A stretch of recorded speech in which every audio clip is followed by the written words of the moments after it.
everyone, Jai Shri Shyam. Welcome to my channel Nursing with Tanu. So today we will discuss about the somatoform और psychosomatic disorder. इससे पहले हमने previous video में हमने discuss किया था ऑब्सेसिव कंपल्सिव डिसऑर्डर. अब जो नेक्स्ट डिसऑर्डर हम इसमें पढ़ते हैं that is a somatoform and psychosomatic disorder. तो basically somatoform and psychosomatic disorder क्या होता है? एक मेंटल डिसऑर्डर होता है जो कि कैरेक्टराइज्ड होता है physical symptom suggested of medical illness injury but there is a no identified physical cause और ऑर्गेनिक पैथोलॉजी. तो बेसिकली जो सोमेटोफॉर्म साइकोसोमेटिक डिसऑर्डर्स होते हैं इसके अंदर क्या होता है कि इसके अंदर की पेशेंट में क्या आ रहा है, फिजिकल सिम्टम्स अराइज हो रहे हैं लेकिन उन फिजिकल सिम्टम्स के पीछे कोई भी फिजिकल कोज नहीं होता है. मतलब कि जो फिजिकल सिम्टम्स अराइज हो रहे हैं पेशेंट में उसके पीछे क्या होता है, मेंटल रीज़न उसके पीछे होता है, मेंटल फैक्टर उसके पीछे होता है. मतलब कि हम ये कह सकते हैं कि जैसे कि किसी भी पेशेंट है कि उसके अंदर क्या हो रहा है, फिज़िकल सिम्टम्स अराइज हो रहे हैं लेकिन उन फिज़िकल सिम्टम्स के पीछे कोई भी फिज़िकल फैक्टर्स प्रेजेंट नहीं होता है. वो जो फिज़िकल सिम्टम्स अराइज हो रहे हैं वो किसकी वजह से हो रहा है, मेंटल फैक्टर्स की वजह से. पेशेंट क्या करते हैं इसके अंदर, इस कंडीशन में जो सोमेटोफॉर्म साइकोसोमेटिक डिसऑर्डर होते हैं इसके अंदर पेशेंट क्या करते हैं, एक्सप्रेस करते हैं excessive worry and concern toward the symptoms. यानी जो उसके रिगार्डिंग जो सिम्टम्स शो हो रहे हैं, उस पेशेंट में जो सिम्टम्स अराइज हो रहे हैं उन सिम्टम्स के रिगार्डिंग पेशेंट क्या कर सकता है, बहुत ज़्यादा एंजियस, बहुत ज़्यादा वरी वो खुद को शो करता है, उसके अंदर वो सिम्टम्स देखने को मिलते हैं. ठीक है, जैसे कि मैंने बताया ये लाइन है, these physical symptoms occur due to the mental factor but there is a no physical cause. कि जो फिजिकल सिम्टम्स अराइज हो रहे हैं पेशेंट के अंदर वो किसकी वजह से हो रहा है, मेंटल फैक्टर्स की वजह से, लेकिन उसके पीछे किसी भी प्रकार का फिजिकल कॉज प्रेजेंट नहीं होता है. नेक्स्ट बात करते हैं इसमें टाइप्स की. तो टाइप्स जो होते हैं बेसिकली 5 टाइप्स के हमें देखने को मिलते हैं. एक तो सोमेटाइजेशन डिसऑर्डर, एक होता है कन्वर्जन डिसऑर्डर जिसे हम हिस्टेरिया भी बोलते हैं, थर्ड होता है hypochondriasis, fourth one is somatoform pain disorder and fifth is body dysmorphic disorder. 5 types के हमें सोमेटिक फॉर्म साइकोसोमेटिक डिसऑर्डर्स हमें देखने को मिलते हैं. That is a somatisation disorder, conversion disorder, hypochondriasis, somatoform pain disorder और बॉडी डिस्मॉर्फिक डिसऑर्डर. ठीक है, तो फर्स्ट वी विल इसके अंदर अपन डिस्कस करेंगे सोमेटाइजेशन डिसऑर्डर की. ठीक है, तो syndrome of multiple physical symptom. जो सोमेटाइजेशन डिसऑर्डर होते हैं इसमें क्या होते हैं कि बहुत सारे मल्टीपल सिम्टम्स हमें देखने को मिलते हैं, फिजिकल सिम्टम्स हमें यहाँ पे देखने को मिलते हैं जिसे हम एक्सप्लेन नहीं कर सकते या पेशेंट भी उसे एक्सप्लेन नहीं कर सकता है कि एक्चुअल में उसे हो क्या रहा है. ठीक है, जैसे कि साइकोलॉजिकल डिस्ट्रेस उसमें देखने को मिलते हैं.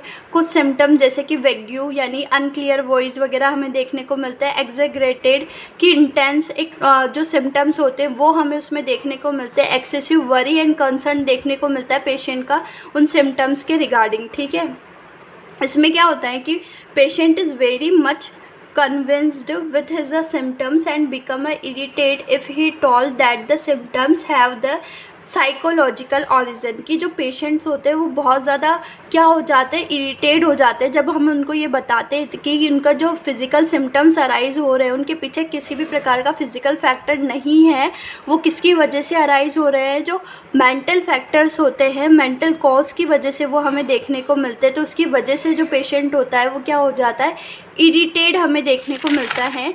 नेक्स्ट इसमें बात करेंगे जैसे कि इसके अलावा भी इसमें कुछ और सिम्टम्स हमें देखने को मिलते हैं जैसे कि कोमॉर्बिडिटी हमें देखने को मिलता है, डिप्रेशन, एंजाइटी. इसके अलावा अगर हम देखें इसके टाइम की ड्यूरेशन कितना होता है तो before the 30 years of age हमें ये देखने को मिलता है. इसके अलावा इसमें excessive feeling, excessive thought and excessive behaviour हमें शो होता है. मतलब कि एक लंबे पीरियड टाइम तक ये चलता है सोमेटाइजेशन जहाँ पे पेशेंट को डिप्रेशन, एंजाइटी, इसके अलावा excessive feeling, thought and behaviour हमें देखने को मिलते हैं. इसके अलावा they do not convinced with any fact. मतलब कि या अगर हम उसे किसी भी प्रकार का एविडेंस या किसी भी प्रकार के उनको फैक्ट अगर उस रिगार्डिंग दिखाते हैं उस डिजीज़ के तो वो क्या नहीं कर पाते, उसको उनसे कन्विंस नहीं होते हैं और वो शो करते हैं अपने, मतलब कि वो क्या करते हैं, एंजियस वो हो जाते हैं, इरिटेबल वो हो जाते हैं. ठीक है, इसके अलावा they do not agree the psychological nature of the symptoms, और वो उस चीज़ से एग्री भी नहीं करते कि इसके पीछे का रीज़न कोई मेंटल फैक्टर है ना कि physical factor. That is a somatisation, that is a first type of somatoform psychosomatic disorder. Next इसमें डिसऑर्डर है वो है कन्वर्जन डिसऑर्डर।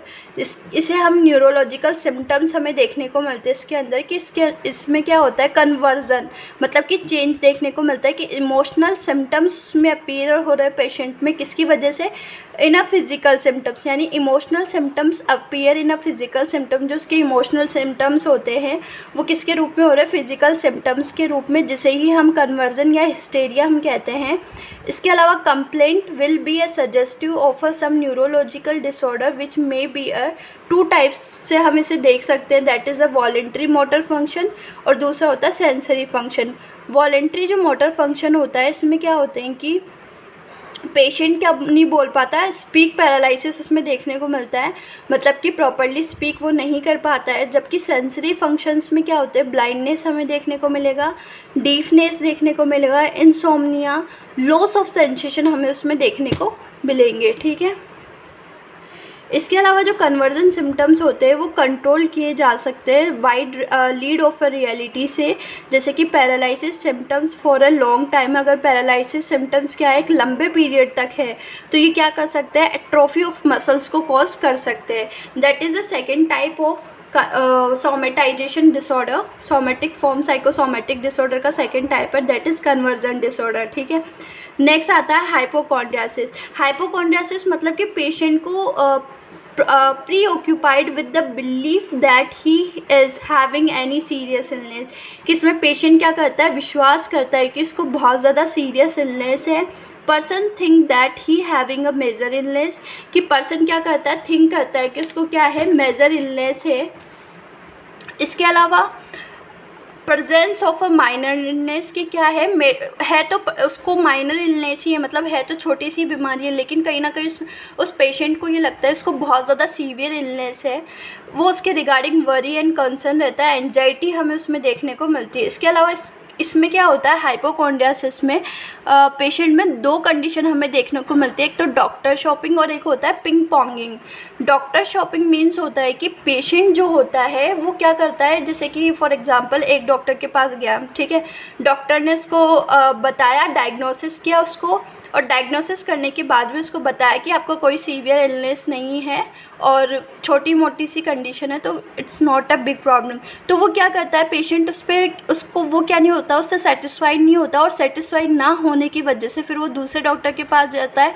इस प्रकार वो क्या करता है, डॉक्टर शॉपिंग करता है। पिंग पोंगिंग भी यही है कि person do not accept the diagnosis, जो डॉक्टर ने डायग्नोसिस बताया है पेशेंट उसको एक्सेप्ट नहीं करता है, and does not think their symptoms are between of mental illness, की जो वो पर्सन है वो क्या सोचता है कि जो भी डॉक्टर ने डायग्नोसिस बताया वो उसको एक्सेप्ट नहीं करेगा, और वो उसको नहीं लगता है कि जो भी सिम्टम्स अराइज हो रहे हैं वो किसकी वजह से हो रहा है, मेंटल इलनेस की वजह से। ठीक है, तो उसकी वजह से वो क्या करता है, डॉक्टर शॉपिंग करता है, क्योंकि वो क्या नहीं कर पाता है, उस डायग्नोसिस को एक्सेप्ट नहीं कर पाता है। दैट इज़ द हाइपोकॉन्ड्रियासिस में दो कंडीशन हमें देखने को मिलती है। नेक्स्ट आता है बॉडी डिस्मॉर्फिक डिसऑर्डर, किसके अंदर पेशेंट क्या करता है, a health condition where a person spend a lot of time worry about a flaws in their appearance, किसके अंदर जो पर्सन होता है वो अपना पूरा टाइम किसके अंदर निकाल देता है, वरी एंड कंसर्न में निकाल देता है, लॉट ऑफ द टाइम उस चीज़ में इन्वेस्ट कर देता है। ठीक है, इसके अलावा these flaws are often noticeable to other, और जो उसके फॉल्स बिलीव्स होते हैं वो दूसरों के द्वारा भी नोटिसेबल नहीं होते हैं, वो नोटिस नहीं किए जाते हैं। ठीक है, people of any as can have a BDD but it is more common in a teenagers and young adulthood. Basically जो बॉडी डिस्मॉर्फिक डिसऑर्डर्स होते हैं ये किसी भी एज ग्रुप में हो सकता है, लेकिन सबसे ज़्यादा टीनेजर और यंग एडल्ट्स में हमें देखने को मिलता है। ठीक है, it affect the both male and female, और ये किसको अफेक्ट करते हैं, दोनों मेल को भी अफेक्ट करता है और फीमेल को भी अफेक्ट करता है। नेक्स्ट जो इसमें लास्ट आता है that is somatoform pain disorder मतलब कि person have a persistent pain that can't be relate to physical disorder. की जो सोमेटोफॉर्म पेन डिसऑर्डर होता है इसमें पर्सन को क्या होता है कि विश्वास होता है कि उसको बहुत ज़्यादा पेन है, लेकिन उसके पीछे कोई भी फिजिकल डिसऑर्डर नहीं है। ठीक है। फिर कॉजेज़ की बात करें तो इसमें कॉजेज़ में बेसिकली नो डेफिनेटिव कॉज, यानी कि इसका कन्फर्मेटिव कॉज अभी तक तो पता नहीं है। बाकी जेनेटिक हो सकता है, एनवायरमेंटल फैक्टर की वजह से हो सकता है, high degree of parental and somatization की वजह से, sexual abuse, poor ability to express the emotion की जो पर्सन है उसमें वो अपने इमोशन को एक्सप्रेस नहीं कर पा रहा है, alcohol with the drug abuse and drug intoxication और अ विड्रॉल। इसके अलावा क्लिनिकल मैनिफेस्टेशन की बात करें तो नोज़िया हमें देखने को मिल सकता है, डिजीनेस, इम्पोर्टेंस हो गया। इसके अलावा pain in a part of the body में भी प्रेजेंट, कि किसी भी पार्ट ऑफ द बॉडी में क्या हो सकता है, पेन प्रेजेंट देखने को मिल सकता है। नेक्स्ट इसके बाद बात करते हैं हम इसके मेडिकल मैनेजमेंट की। तो basically ECT is the most effective but may be a successfully treat the depression occurring